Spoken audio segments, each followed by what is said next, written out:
What is up guys, Speed here, and today we're going to be looking at TNC versus Alliance, and this was quite a while ago.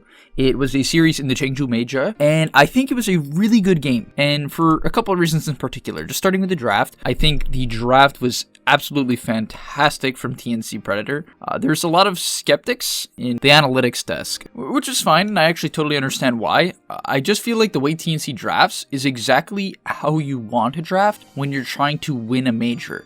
And what I mean by that, and why it can apply to you in your pubs or in your captain's mode matches, is that they have their own designated strategies, either to counterpick specific heroes or just strictly out of comfort. Now in this case, I believe that Naga Siren is one of the best counters to Night Stalker in all of Dota. It has a very good laning stage against Night Stalker, which I felt like the analytics desk completely missed to some extent. It lanes very well against Night Stalker because of the illusions, you can get a lot of denies, and in the nighttime, he provides absolutely no threat to you whatsoever because you have way too high of armor. You can actually just straight up man up to him, or you can just clear the wave with illusions and completely dodge him. In addition, in the nighttime, you can sleep him, meaning that you can completely disengage your team if they're getting gone on by the Night Stalker, which is a massive deal because it's going to save someone like Disruptor, who is part of the Naga Siren Disruptor combo, right? It's a massive deal, right? They need to sleep into Disruptor ulti. It's a powerful combo. If you aren't familiar with how it works, Naga Siren sleep completely makes everyone just stop in their place, unless they're BKB. It can't be damaged, they just stand still.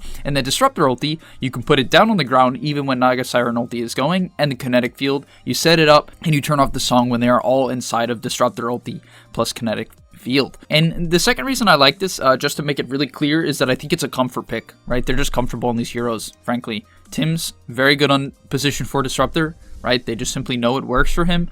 And Naga Siren is a hero that TNC has picked a few times now. I know at least two at the time of this recording. I really like what they're doing. And then they also go for the Undying, which even furthers their ability to just win the laning stage and dominate team fights. In addition, Undying makes team fighting against Naga Siren incredibly hard. The main reason being, when you song, similar to Disruptor ulti, Undying can also put down his tombstone, and the zombies build up during song. If you try to teamfight TNC, and they get off song, and you are even relatively clumped, you will have 4 to 5 zombies on you, and be Disruptor ultied. It is very difficult at that point to teamfight, and we'll see if it comes into play within the game, as we discussed. Also, then TNC goes for a instant TA counterpick to the Lina, which I think is also very good, considering they have fairly strong lanes, right? Disruptor is a pretty good laner, Undying is a very good laner, meaning that TA will be able to most likely take over the mid game, considering, you know, her lanes will go pretty well. It can kind of synergize together, good lanes plus a mid game tempo hero. And then Alliance actually goes back for this DP, meaning that they're most likely going to switch to Lina to the 4, right? That's clearly what they're doing,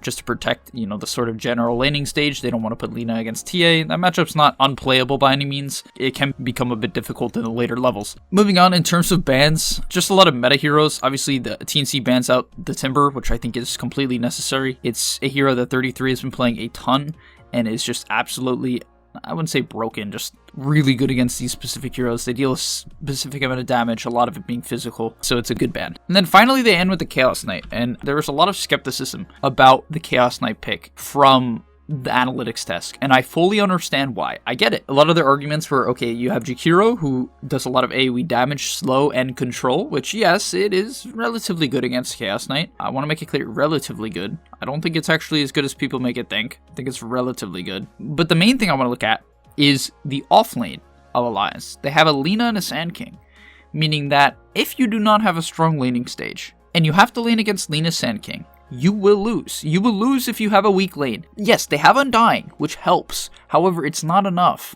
right? 2 stuns even to Undying is just too much damage to withstand in the majority of situations, right? So if they do not pick a sustainable safe laner who helps out with the Undying, it is going to be a rough laning stage. And once again, they have pretty greedy other heroes, right? Even Naga Siren as an offlaner, which is what it's going to be here, it kind of wants to farm. You don't want to rotate on Naga. The hero doesn't necessarily rotate early game. They're just looking to split up the map and have good lanes. Otherwise, their heroes might need a bit too much farm and can get actually run over by Alliance, who has a relatively high tempo team comp, quite a lot of tower damage, good vision game with the Night Stalker. So yes, I think this Chaos Knight pick is really good. It also helps deal with the problem they had last game, which was trying to burst Night Stalker or the DP. They couldn't kill either of them. Chaos Knight is really good at killing Death Prophet because It's a hero that naturally does not buy a lot of armor items. She can buy Shivas, but in the early game, right, if you get a stun off, you can burst her, which prevents her kiting everyone, which is really, really good. And then final point, I know I'm ranting a bit, but this is all really important information. They mentioned that they were afraid that Chaos Knight has no stun or anything to follow up on. It's like, usually when you pick Chaos Knight, you like having him with something like an Lina in lane or an AA in lane. These have been common combos. And the thing is, I think Undying likes it just as much. Undying loves when you have a stun in your lane. It's the same thing as Undying Troll. It's one of my favorite lanes. Now, it's not a stun, but Troll provides a long-range slow, which enables Undying to close the gap, similar to Chaos Bolt. And as a result, I think this pick is really, really good. Gives them the laning stage they need because they cannot afford to lose the lanes. Otherwise, I would be afraid of them getting run over, like just not being able to fight for a while. Sure, they have good teamfight combos, but sometimes teamfight can be overrun in the early game if you're too far behind, right? Especially, you know, considering like your tempo heroes and Night Stalker TP. Really, really good in the early game with a bunch of other like just early game nukers who provide a big threat to just squishy heroes such as Naga and TA in the early game. Now moving on, I don't want to harp on the gameplay too much. I know that was a lot of draft talking, but really I actually want to make that the most centric part of this video. Hopefully you guys enjoyed that. If you did and want to see more in the future, let me know actually in the Discord or in the comments, and I'll plan on making more for the gameleap website, probably less for YouTube because I know it's not the biggest thing here on YouTube. However, it's a big part for me. I love it. I think it's such a cool aspect of Dota in general. But let's move on. I want to focus a lot on this bottom lane, and the reason why is because I think it was so important. Did TNC crush it? No. In fact, I wish Marsh would go for a preemptive decay there. I feel like that's fairly important on Undying. I'm not going to comment. His team is crushing right now. Clearly, he has a good understanding of what he needs to do. Regardless, in this laning stage, TNC cannot win at level 1. They won't win at level 1. They do have an Undying, which is good, right? It's good, by all means. But the biggest part of this is simply that their spike is at level 2, right? Because what they know is that Chaos Knight gets his stun, and Undying gets Soul Rip. And when you have those two spells, all of a sudden, you deal a lot of damage. It's that simple. Right, March is giving them the walk down, not running into vision, very good Undying play, big fan already. But really what they're doing is they're just getting to the level 2, and actually here they have a chance to go very aggressive, which I want to talk about. I don't know if they go for it here actually, but they can start looking because they have their stun and level 2s, and this is a massive spike. I think they want to go on the Lina here actually. They're probably thinking about it, only because Lina at this point is a bit squishy, right? Only 203 movement speed, which is fairly underwhelming. And she has a Blightstone, meaning she does not have a particularly large amount of regen or stats. So yeah, overall, I think they should be looking to go on her here, and I think they are looking to go on her here. They don't have a Mango on the Chaos Knight, so they're probably a bit hesitant to use too much mana. But for the most part, they can definitely go aggressive, and we'll see that momentarily, right, with their attempt. Unfortunately, they have so many creeps right now where if they went aggressive, it would just make him lose a lot of CS, which is not beneficial for the laning stage whatsoever, right? It would just simply be garbage to do it right now. They could. Maybe they get first blood, but it would be close considering Alliance. They're not really that low right now.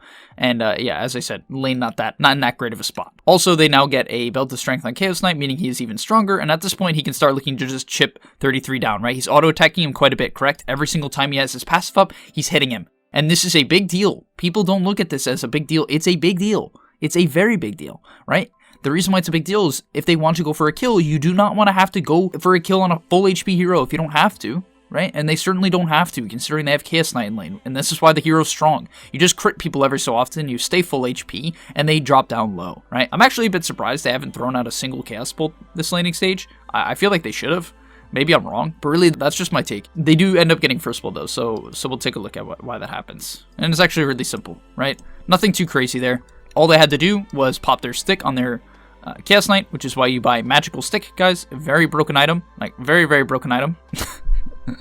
And yeah, they get first blood. Just a strong laning stage. Do you think there's a lot of heroes that could have manned up to that? Like straight up just manned up to that? No, the answer is no. If he didn't have a belt of strength and a 10 stick there, as well as having a heal, he dies. He dies, right? He would die. Now his laning stage does not get significantly better because Sand King Lina just gets stronger over levels, especially the Sand King. But really what I wanted to say is, like, at this point, the laning stage has gone pretty well, right? I really think that's just a big deal here. It's just a big deal in my opinion. The laning stage has gone well, and that's what they needed for this game to get carried. As you can see, he's getting pressured really, really hard. Cartwave coming in with the double wave. They do end up going aggressive and then making an attempt. It didn't go particularly well, but as you can see, lane sustain, and his good chip coming out of the laning stage has now granted him with 30 CS in addition of having an Undying, and the Sand King only 25, which is solid considering he also has 9 denies. and this lane is notoriously almost impossible. Now, moving on, I want to talk a bit about the Naga and why I think this is really nice. So as you can see, the Night Stalker got off to a completely fine start. Naga does not beat Night Stalker in lane by any means, but she can sustain it. As you can see, she's even harassing him quite a bit with the illusions, right? He can run at her to some extent, but it's simply not enough to kill her, right? As you can see, a lot of heroes that would typically get run down. Naga, with the Tango going as 12 regen, without it has around 3 to 4, I don't exactly remember, but also you have 9 armor, which is very, very good. In addition, look, you can jungle, right? This is why Naga is good. Even if you're a carry player and you see Night Stalker in your games, Naga is a really, really good counter pick, as I said, in team fights and in lane, right? Just flash farming, just can completely cut the wave. In fact, this is basically better for her than it is for the Night Stalker at this point, right? Because she's actually amplifying her farm with jungle creeps. Of course, she's getting pressured out. Her team's not actually trying to like secure Naga a good game. It is offlane Naga. They're really just trying to secure their other players a good game. But for the most part, this is much better, like much better than what you would usually see from a 1v1 against a Night Stalker in the nighttime when he's level 7 with a good start. Right, and that is a big deal. It's another reason why I love how TNC drafts. They just have these nice little niche counter picks that enable them to just have good lanes, right? They have good lanes and then incredible team fight with this combo, which is just fantastic. Also moving on, they have this nice little, I wouldn't say combo, but synergy here, where while the Naga and the Undying plus Disruptor and Chaos Knight are making space or pushing in lanes, TA can just farm jungle, which is just good. It's just good. It's really nice to have like this sort of 4 protect 1, because Chaos Knight is usually not a hero you 4 protect 1 for. Chaos Knight is more of like a, I don't know, 4.5 protect 0.5. If you were to run him as like your solo hard carry, but you can often pick like these Alks, Medusa mids, ODs with him, and it's really strong because he can be he just kind of sits in a lane and AFKs it, and it's like, hey, if you show up to my lane, I'm probably gonna kill you, and therefore, you know, you work really well in these 4-man settings. Look, as we can see here, they're setting up on Limp, right? They go for the song, they put up the tombstone. As you can see, the zombies start building up, and now they drop the combo from the Disruptor, and Limp is dead. Right? Nothing he can do about it. Absolutely nothing. And that's what I mean. They don't have to go team wipe them to make a lot of space. They don't have to go get an objective right away. Look, they're not even hitting a tower. After they got the kill, they backed instantly. However, this creates a net worth lead, right? It creates a general net worth lead because they kill the DP and they are allowing the TA to farm. In addition, for some reason, Alliance, I guess, thought they left. Well, maybe they backed off the map. But in general, wow, that was a really good Sand King stun. But in general, as you can see, they can sort of look to take fights here, right? They can look to fight them off because CK just naturally is good at this. And unfortunately, they get dove here. That was really good rap by Alliance. Really good play to come down with all of their heroes and win the fight, as well as getting a tower. And that was massive from Alliance. But at the same time, TA is getting online. You have to understand. Yes, now, was that good for TNC? No, in the end, it was not good. But they have this synergy here where they have one hero just coming online, right? Look at the levels. She's 13. The next highest is 10. It's not even close. If we look at net worths, it's going to be around the same thing. Now, Night Stalker is absolutely huge. However, other than that, it's pretty clearly TA next, but the levels are actually a bigger deal than you would think. Alright, and finally, to end off the game and the video, we're going to be looking at a team fight from TNC and just show why this draft all comes together and is the easiest thing in the world to execute. Now, Roshan is up, and Alliance knew they had to contest Roshan. They knew this was going to be a relatively big objective in the game, right? That's as Roshan typically is, and as we see from here, Alliance sort of groups up, right? They wanted to go in, they want to initiate onto the TA, but that's dangerous, right? Unfortunately, Delina now commits her Yules, meaning she doesn't have it for when she wakes up. In addition, there is an Ags on the Disruptor. If you guys don't know what this is, the reason why it's so good is it mutes items and increases the duration. So if you get caught in this Disruptor ulti, you're doomed. I don't mean you're like as an adjective, like, no, you're like Dota doomed, where you can't use spells or items, right? You're silenced and muted. And as a result, they can find this DP who naturally would usually be able to Yules out of this, right? But all of a sudden, she can't click anything. Like she's just stuck. What are you supposed to... You can't do anything. You actually can't do anything. Of course, she buys back now, which is, of course, the right idea. But at this point, they also have a bunch of zombies going, right? Because if we rewind 10 seconds, Tombstone already up in the pit, right? So even when this song comes out, Tombstone comes up, zombies building up, right, on everyone. Like, it's impossible to team fight, right? Like, you can't move. You can't use spells. You can't cast. They have a pipe on the Naga. Like everything's just coming together. 2 BKB timings. Like the enemy team just can't do anything. 33 gets his Sandstorm canceled, but there's nothing he can do. He can't save his teammates. He can't stun because they all have BKBs. And finally, Nico Baby ends up getting a kill onto the Disruptor, but that's about all they're gonna get. Now, of course, Alliance understands, okay, they blew their combo. What we can do now is buy back and try to take another fight, which they want to do. But the thing is, and the craziest part about this combo is it's a low cooldown combo. Right? It's really low cooldown. Naga Siren ulti at this point in the game is only 120 seconds. It goes all the way down to 30, which is not bad at all. And Disruptor ulti goes down to, it goes from 90, 80 to 70, meaning it's really low cooldown. It combines at 80 at some point. 80 seconds on a combo that dooms multiple heroes, potentially the entire enemy team, is broken. Also, look, even further about this combo, another 70-second cooldown. Every 70 seconds, every minute, they can essentially fight. I know 70 seconds isn't a minute, guys. I'm just... it's close.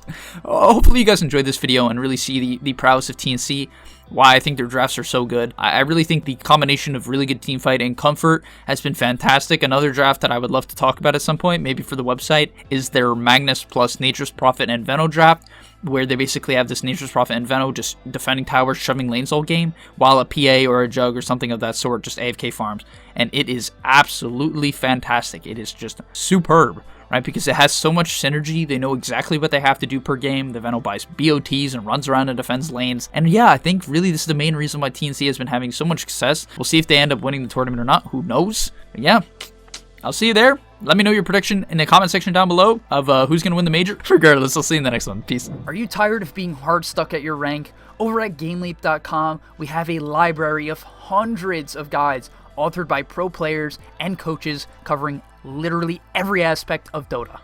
Whether you're looking to master a new hero or role, or just polish up your existing skills, GameLeap is the proven place for competitive gamers to hone their craft and unlock their secret potential. Hit the link on screen right now, to take advantage of our special offer for a 25% discount, guys. 25%, and start your journey today.